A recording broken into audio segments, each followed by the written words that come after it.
Welcome to At the Coolidge, coming to you from the Coolidge Corner Theater in Brookline, Massachusetts.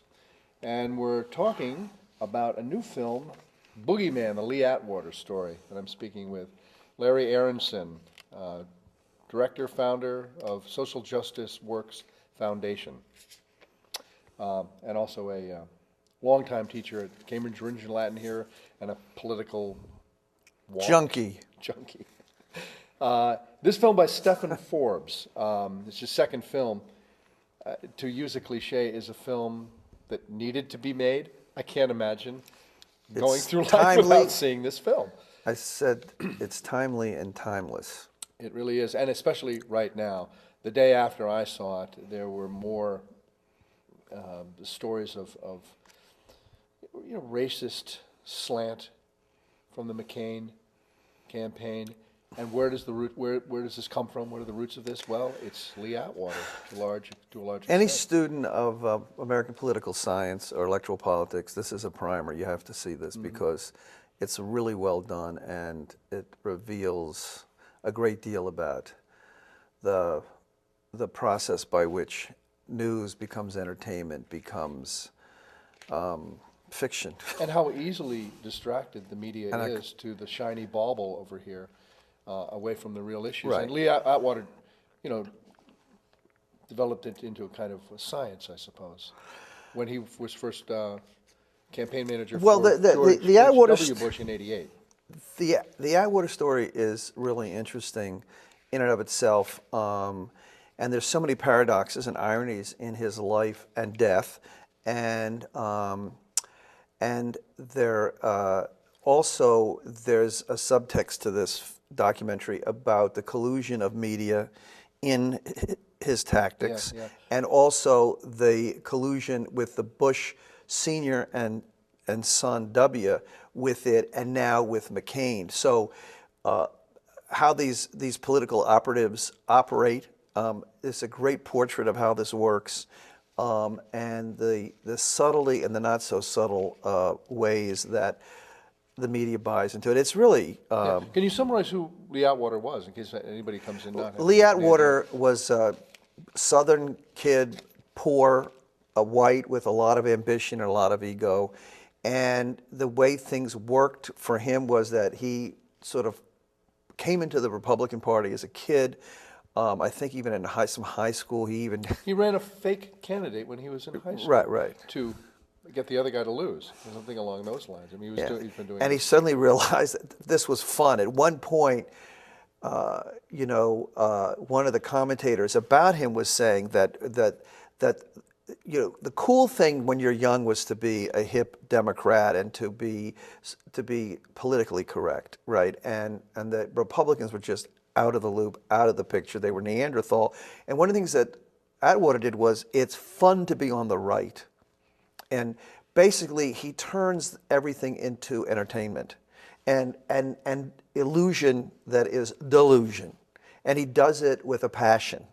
And this trickster business becomes critical. And he lies his way through, and he deceives his way through, and he does it, almost unapologetically. Savoring it. And savoring like it. Savors playing and revenge, it's the politics of revenge. It's also the politics, more than revenge, the better word is resentment. Here's this poor kid who resents the elites of the bi-coastal elites, the righteous, intellectuals and the hipsters, in California, right? And that we are slow, and we Southern boys are slow and dumb and out of it. And here's the other thing that's really interesting, is that he loves rhythm and blues. He loves blues, and he loves the black culture. Racist campaign against Dukakis. He has. It's like Elvis Presley. It's so like Elvis Presley, in which the authenticity of the emotions in blues music, then called race music, right, resonates deeply with this other marginalized white kid. The same thing here with Atwater. It's very similar, That's right? a good way to look at it. And he loves all this stuff. He the idea that he's a racist, there's a total disconnect between his passion for this music and everything he loves about this music and the patrician Bush family that he locks onto. First the father, George Sr., and then he becomes the operative for W and for George W. And Bush. a mentor for Karl Rove. And a mentor for Karl Rove, huge. who now is An adjective, you know, and he was an adjective called Rovian. he undid the McCain campaign in South Carolina with the scurrilous rumors. McCain, you know, attacked him and those tactics. He renounced that practice. with McCain's black baby. Right. Yeah. Yes. And then McCain has regathered these people that are proteges of Rove to be on his campaign right now. They're doing Do the this same exact to do the thing right same now, thing. day by day. And it's like today's column by Gail Collins in the Times is exactly about that. it's like how dare he run a racist campaign when it was run against him? Haven't we learned any lesson at all about how to? well, the public, have some the kind of media, you know, is Fear, resentment, and insecurity works. and the media buys right into it because this is the other thing.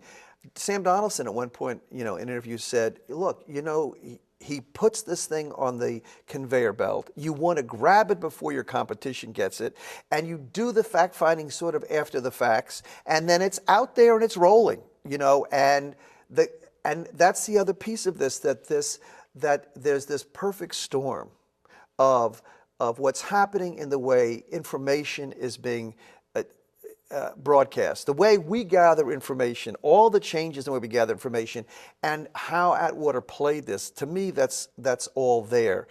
But there is this tragic figure in this kid too, because he dies at 39. Right. He dies at 39. He has a brain tumor, and it's right during the beginning of the ascendancy of the Clinton regime. And one person comments, if he had been alive and well, Clinton never would have been elected.